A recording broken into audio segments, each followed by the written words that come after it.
नमस्कार दोस्तों। तो दोस्तों आज हम डिस्कस करने वाले हैं आपका ईबीएस का चैप्टर नंबर 11 जिसका नाम है भारत और विविधता में एकता। ठीक है, यानी कि भारत के विविधता में एकता की बात हम यहाँ करने वाले हैं। और जितने भी आपके टीचिंग एग्ज़ाम्स होते हैं जैसे कि टेट का एग्ज़ाम हो गया या फिर सुपर टेट का एग्ज़ाम हो गया या फिर किसी अदर स्टेट का टेट का एग्ज़ाम है या फिर मेन टीचिंग का एग्ज़ाम है और ईबीएस के क्वेश्चन पूछे जाते हैं, तो उन सभी एग्ज़ाम्स के लिए ये क्लास आज की इम्पॉर्टेंट होने वाली है। और ये वन लाइनर क्लास है। और ये सारे पीवाईक्यू बेस्ड वन लाइनर होने वाले हैं हमारे। ठीक है, तो चलिए शुरू करते हैं। यहाँ पे इन्होंने दे रखा है कि भारत में इंडिया नाम दिया गया। तो भारत को जो इंडिया नाम दिया था ये पूछ रहे हैं किसने दिया था। एक सेकंड। तो यहाँ पे भारत को जो इंडिया नाम दिया था वो दिया था आपके ईरानियों ने और यूनानियों ने। इन लोगों ने भारत को इंडिया नाम दिया। बात करेंगे कश्मीर से कन्याकुमारी तक भारत की लंबाई है। तो कश्मीर से कन्याकुमारी तक जो है भारत की लंबाई कितनी है? 3214 किलोमीटर। क्षेत्रफल के आधार पर विश्व में भारत का स्थान है। तो क्षेत्रफल के आधार में जो है भारत का जो विश्व में स्थान है वो 7th है, यानी कि 7वें नंबर पे भारत आता है। डैश रेखा भारत को अलग अलग लगभग दो बराबर भागों में विभाजित करती है। तो कर्क रेखा जो है भारत के बीच में से गुजरती है, तो इसलिए कर्क रेखा भारत को दो बराबर भागों में डिवाइड करती है। आगे बढ़ते हैं। बोलता है कि किन किन केंद्र शासित प्रदेश या फिर प्रदेशों में लोगों के द्वारा चुनी हुई सरकार कार्य करती है। तो केंद्र शासित प्रदेश की बात करें तो आपके दिल्ली और पुदुचेरी और दिल्ली में क्या होता है, इलेक्शन होते हैं और फिर वहाँ पे उसके बाद पता चलता है कि यहाँ पे बहुमत जिस सरकार को मिलता है उसकी वहाँ पे गवर्नमेंट बनती है। गोवा के पड़ोसी राज्य हैं आपके महाराष्ट्र और कर्नाटका। तीन तरफ से बांग्लादेश से घिरा राज्य है आपका त्रिपुरा।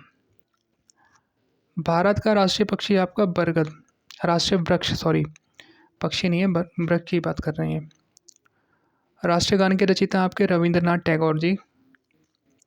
अरब सागर से लगने वाले राज्य हैं आपके गुजरात, महाराष्ट्र, गोवा, कर्नाटक और केरला।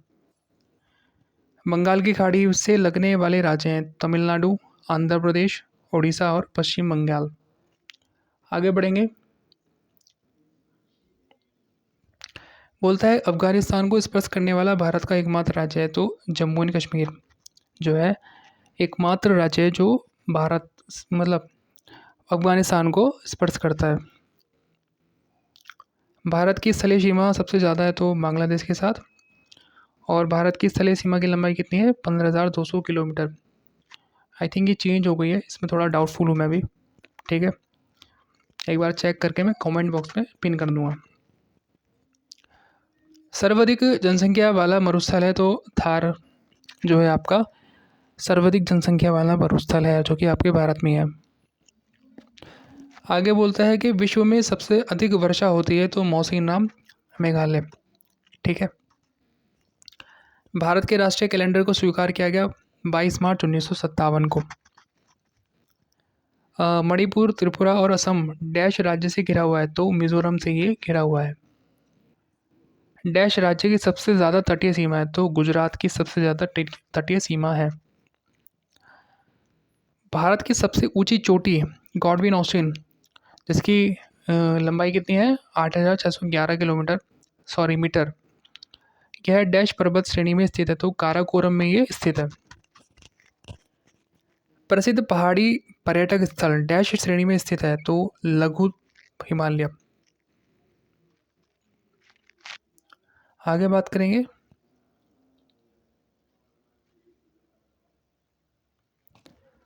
भारत का ठंडा मरुस्थल है तो लद्दाख। प्रायद्वीपीय पठार का आकार डैश है। तो प्रायद्वीपीय पठार का जो आकार है वो त्रिभुजाकार है। विश्व की सबसे पुरानी पर्वत श्रृंखला है। तो विश्व की सबसे पुरानी पर्वत श्रृंखला आपकी अरावली पर्वत श्रृंखला है। कर्क रेखा भारत के डैश राज्यों से गुजरती है। तो 8 राज्यों से गुजरती है। डैश नदी पश्चिम की तरफ बहती है। तो तापी, ये ताप्ती नदी है। ठीक है, ताप्ती नदी। लक्षद्वीप डैश सागर में स्थित है, तो अरब सागर में। खनिज प्रचुर मात्रा में पाए जाते हैं आपके प्रायद्वीपीय पठारों में। आगे बात करेंगे किस स्थान की जलवायु निर्भर करती है, किसी स्थान की जलवायु निर्भर करती है, तो आपको बताना है कि किसी स्थान की जो जलवायु वो किस चीज़ पर निर्भर करती है, तो ऊंचाई पर निर्भर करेगी, उसकी स्थिति और समुद्र से दूरी, इन तीनों चीज़ों पर डिपेंड करती है। डैश राज्य से लौटते हुए मानसून से वर्षा होती है, तो लौटते हुए मानसून से जो वर्षा होती है वो आपके आंध्र प्रदेश और तमिलनाडु में होती है, जो कि आपके जाड़ों में होती है यहाँ पे, यानी विंटर्स में। सुंदरबन डेल्टा का मुख्य वृक्ष है, तो सुंदरी। राष्ट्रीय प्रतीक डैश अशोक के लाट स्तंभ से लिया गया है, तो राष्ट्रीय चिन्ह यहाँ से लिया गया है। आगे बात करेंगे जनसंख्या के आधार पर विश्व में भारत का स्थान है, तो दूसरा, 2011 की जनगणना के अनुसार। भारत का जनसंख्या घनत्व है 382 व्यक्ति वर्ग किलोमीटर प्रति वर्ग किलोमीटर।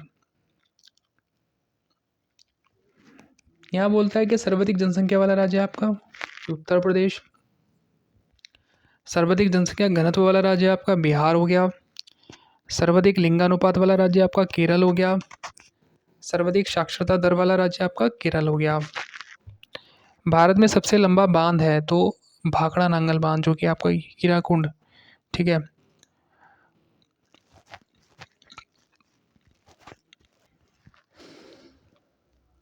तो ये क्वेश्चन गलत है।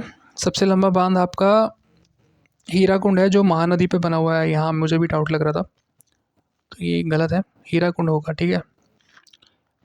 इन्होंने गलत छाप रखा है, क्या है, हीराकुंड, जो कि आपकी महानदी पे बना हुआ है।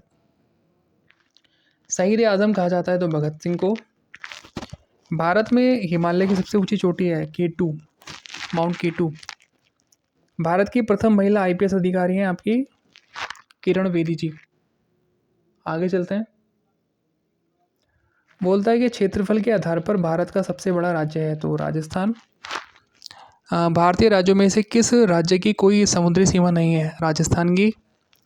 जनगणना 2011 के अनुसार भारत में लिंगानुपात है, तो भारत में लिंगानुपात ये मुझे थोड़ा डाउटफुल लग रहा है, इसको भी मैं पिन कर दूंगा कमेंट बॉक्स में, ठीक है। ये आई थिंक 910 होना चाहिए या 912 के आसपास है शायद, जहाँ तक मुझे ध्यान है। चलो मैं इसको पिन कर कमेंट बॉक्स में पिन कर दूंगा ये क्वेश्चन। भारत का राष्ट्रीय पक्षी है मोर। भारत में पूर्व से पश्चिम की ओर बहने वाली सबसे लंबी नदी है, तो नर्मदा, पूर्व से पश्चिम की ओर बहती है ये, ठीक है। भारत का राष्ट्रीय पशु है बाघ। राष्ट्रीय गीत के रचयिता आपके बंकिम चंद्र चट्टोपाध्याय। तमिलनाडु में निकटवर्ती सीमावर्ती राज्य आपके केरल, कर्नाटक और आंध्र प्रदेश। आगे बढ़ते हैं। बोलता है कि केरल के निकटवर्ती राज्य है कर्नाटक और तमिलनाडु। नई दिल्ली में रहने वाला कोई व्यक्ति पहले भोपाल यानी कि मध्य प्रदेश और फिर रांची झारखंड का भ्रमण करना चाहता है, उसकी यात्रा की दिशा होगी, तो नई दिल्ली में रहता है वो। अब मैं यहाँ पे आपको थोड़ा सा डायग्राम बना के दिखाता हूँ। मान लो ये हो गया आपका दिल्ली। अब उसको क्या करना है, पहले भोपाल, तो भोपाल यहाँ जाएगा यहाँ, तो ये नॉर्थ हो गया, ये साउथ हो गया, ये ईस्ट हो गया, ये वेस्ट हो गया, तो वो आ गया पहले साउथ में, ठीक है। पहले भोपाल और फिर रांची, रांची है इधर, झारखंड इधर पड़ता है ना, तो पहले तो आ गया ये साउथ में, ठीक है। और फिर यहाँ से ये इधर जाएगा यानी कि ईस्ट की तरफ, तो साउथ ईस्ट होना चाहिए, पहले दक्षिण की तरफ, ठीक है, फिर पश्चिम दिशा में, तो ये पश्चिम नहीं होगा मेरे ख्याल में, ये पूरब होगा, इधर पूरब होता है, तो पूरब होना चाहिए यहाँ पे। आप भी बताना, ठीक है, एक बार देखना। आगे बढ़ते हैं। यहाँ पे बोलता है माउंट एवरेस्ट, तो माउंट एवरेस्ट क्या है आपका, नेपाल का भाग है ये, और इसकी ऊंचाई लगभग 8,848 मीटर है, यानी कि ये मान लो, ठीक है, 8900 मीटर। भारत के मानचित्र में दिल्ली की स्थिति के सापेक्ष हिमाचल प्रदेश की राजधानी शिमला और मध्य प्रदेश की राजधानी भोपाल क्रमशः स्थित है। तो शिमला दिल्ली के सापेक्ष कह रहे हैं ना, तो दिल्ली मेरी ये होगी, और शिमला है इसके ऊपर, यानी कि नॉर्थ में होगी शिमला और भोपाल इसके साउथ में होगी, भोपाल यहाँ पे हो जाएगी। तो उत्तर और दक्षिण, ठीक बात है। बोलता है गांधीधाम गुजरात का रहने वाला कोई व्यक्ति पहले भोपाल और फिर हैदराबाद जाना चाहता है, उसके सफ़र की दिशाएं क्या होंगी? तो पहले गुजरात का रहने वाला कोई व्यक्ति पहले भोपाल जाएगा, पहले भोपाल जाएगा फिर हैदराबाद। अच्छा,